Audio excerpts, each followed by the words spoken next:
It was fun. It was exhilarating being something that I'm not, you know. Kind of like how Randy got permission to be a kid. I had gotten a job, which was big permission for me to actually act like somebody that I despise, basically. You know what I mean? So um, it was a great experience. Yeah, for sure. What was it like when you had to give that smug grin to Flick as he gets tortured by Scut? He's like, Uncle, Oh, Uncle. it was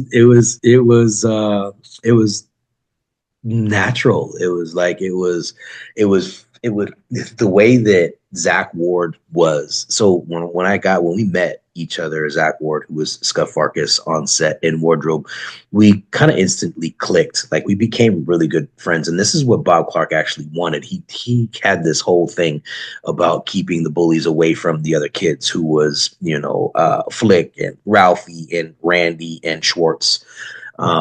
So when we were on set, it was really more authentic.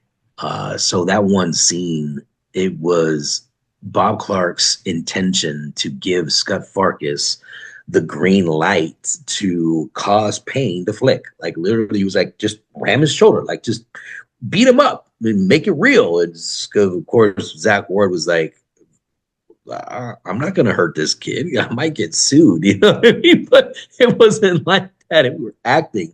So Scott Farkas kind of just rammed his shoulder a little bit more, and his response is actually pretty authentic in the pain threshold level. And for me, it was like my job was just to be encouraging. Like I was Scott Farkas's cheerleader. I wanted to see this kid experience pain because we didn't like any of those kids because they were all preppy and rich kids. You know what I mean? So it was uh it was a good experience to act like something that I'm not. Yeah. And did you have any moments like Scott's actor, Zach Ward, where you had to say, I can't do this for personal reasons? Or, Nope. No, not one of us had that on set. I think that, that may come later on in life when we've got a little bit more, I would say, life experiences where we start to have more values and more morals and more understanding of what is right and what we want to portray on a movie. So we didn't have any of that back in those days. got it.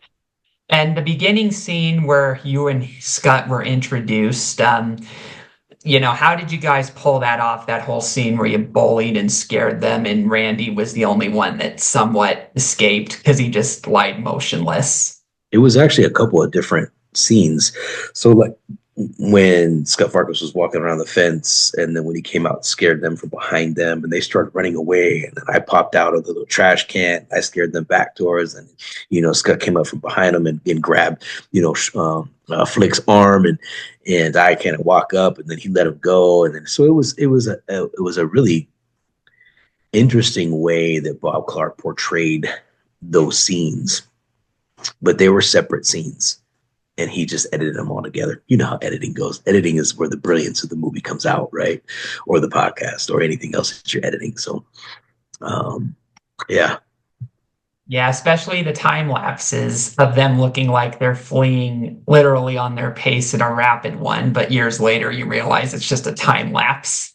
that's all it is. Yeah, And then Randy falling behind because he's wearing too many clothes. too many clothes. He can't run. And he can't put his arms down either. No, he cannot. But in those days you couldn't argue against it or you could get spanked like Schwartz. It's too cold outside. Too cold outside.